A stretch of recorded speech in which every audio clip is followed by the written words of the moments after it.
ភាសាខ្មែរថ្នាក់ទី6អត្ថបទស្ដាប់អ្នកបួសតាមពុទ្ធសាសនាបទកគតិតាំងពីដូនតាខ្មែរជឿសាសនាសាមណអង្គឧត្តមព្រះអង្គនាំផ្លូវដើរទៅឧត្តមប្រកាន់ក្រិនក្រមល្បីក្រុមទឹងទីខ្មែរឲ្យកូនបួសជាព្រះសង្ឃព្រោះតាមប្រពៃណី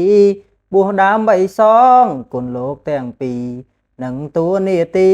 ថែពុទ្ធសាសនាបើបានបួសហើយអ្នកកុំកន្តើយកុំឲ្យមុសាគោរពព្រះធម៌ព្រះពុទ្ធផងណារៀនសូត្រធម៌អាព្រះត្រៃបិដកលះបង់កិលេស